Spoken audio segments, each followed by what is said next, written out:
चाहिए और दुख में भी स्मरण करना चाहिए। सुख में उसका शुक्र अदा करना चाहिए कि हे भगवान, तेरा बहुत बहुत शुक्र है कि तूने हमारे को सुख दिया है, तूने हमारे ऊपर अपनी कृपा रखी है। और दुख में भी उसको स्मरण करना चाहिए कि पता नहीं कितना का दुख आ जाता अगर आप ना होते, और आप हमारे साथ अगर हो तो हमें हर दुख हर कष्ट को सहने की हमें ताकत है, हमें हिम्मत है। तो आज मैं आपको एक छोटी सी स्टोरी, बड़ी शॉर्ट में, ज्यादा लंबी वीडियो हो जाती है तो फिर ऐसा होता है कि ज्यादा लंबी होगी, कि एक आदमी बड़ा अच्छे दिनों से वो गुजर रहा था, बड़े अच्छे दिन चल रहे थे और उसको भगवान पर बड़ा विश्वास था, बहुत विश्वास था। जो भी कार्य करता भगवान की मर्जी से कार्य करता, उसके साथ भगवान का विशेष हाथ था।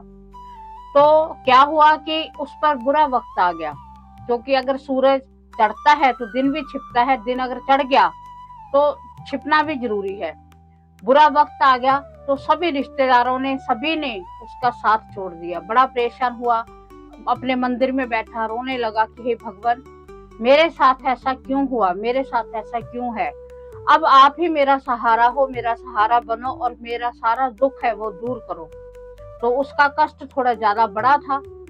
अब क्या हुआ कि जैसे जैसे वो आगे आगे गुजर रहा है तो उसका समय, जैसा बुरा वक्त आया है तो वो कट भी रहा है, पर जब बुरा वक्त आता है वो काटना बड़ा मुश्किल हो जाता है। आदमी को पता ही नहीं चलता कि कब इतने घोर संकट में हम फंस चुके हैं। तो उसे लगता है कि भगवान ने, जैसे रिश्तेदारों ने साथ छोड़ा, ऐसे ही भगवान ने मेरा साथ छोड़ दिया है। तो वो मंदिर में बैठता है और रोता है कि भगवान, मुझे आप पर ये विश्वास नहीं था कि आप मेरे साथ ऐसा करोगे, आपने भी मेरा साथ छोड़ दिया। तो भगवान की भक्ति में बहुत लीन रहता था, भगवान पर उसकी विशेष कृपा, भगवान की उस पर विशेष कृपा थी। तो भगवान स्वयं उसे दर्शन देकर कहते हैं कि पगले, पहले तो तेरे 2 कदमों के आगे मेरे 2 कदम थे, तुझे 4 कदम दिखते थे। अब जो तुझे 2 कदम दिख रहे हैं कि जो चल रहा है वो तेरे नहीं है, वो मेरे हैं। तेरे पे इतना बुरा वक्त आया कि तेरे कदम तेरा ही साथ छोड़ गए, सिर्फ मेरे ही कदम तेरे साथ चल रहे हैं। तब वो भगवान से क्षमा मांगता है और उनका धन्यवाद करता है कि जैसे आपने अच्छे वक्त में मेरा साथ दिया, ऐसे ही बुरे वक्त में देकर मुझे निकालना।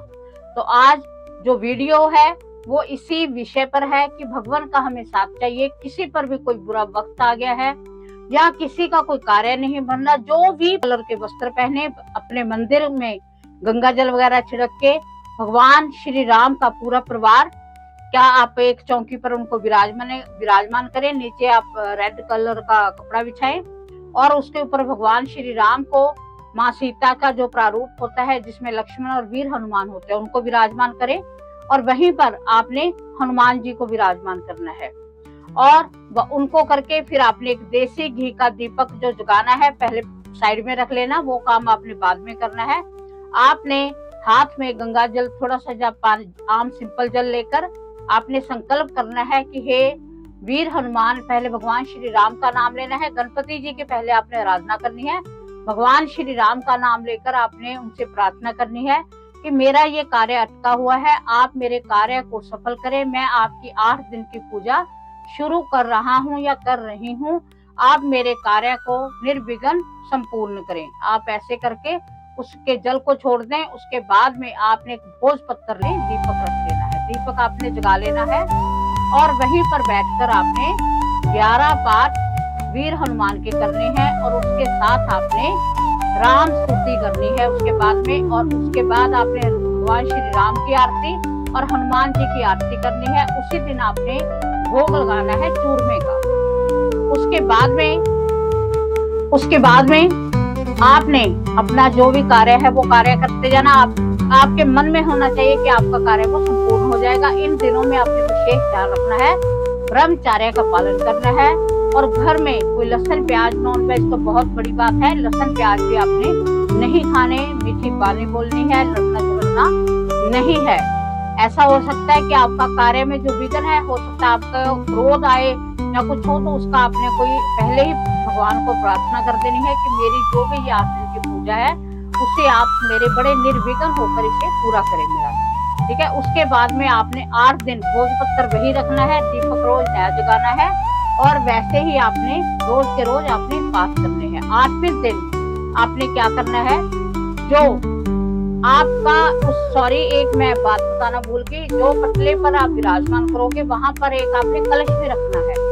कलश के ऊपर आपने एक नारियल रखना है। नारियल के मौली से आपने लपेट के 11 रुपए उसके ऊपर बांधने हैं।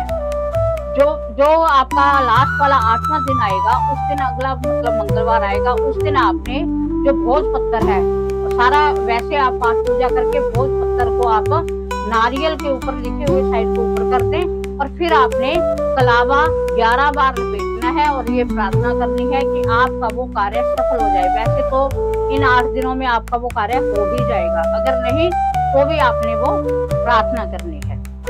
फिर आपने क्या करना है, उसको लपेट लेना है और उसको लपेटने के बाद अब आप कहोगे दीपक जगाया है, दीपक कब तक बढ़ेगा, हम करें तो दीपक में उस दिन थोड़ा कम घी डालना, देसी घी होना चाहिए, थोड़ा कम डालना, जो 10-15 मिनटों में जब तक आप पाठ करोगे उसके बाद तक वो उसका समापन हो जाएगा। फिर आपने हनुमान मंदिर में जाना है या भगवान श्री राम का जहाँ परिवार है वहां पर आपने जाना है और वो नारियल है वो वहां पर चढ़ा कर आना है। उसके साथ आपने एक लाल रंग की ध्वजा लेकर जानी है और उस ध्वजा पर श्री राम लिखकर भगवान वीर हनुमान के जो जहाँ मंदिर है वहां पर ऊपर ध्वजा लगा कर आनी है। और इसके साथ आपने सिंदूर लेकर जाना है, जो चमेली का तेल लेके सिंदूर भगवान वीर हनुमान के ऊपर चढ़ा कर आना है और उस दिन आपने खीर का प्रसाद का वो घर पर भी लगाना है और वहां पर आपने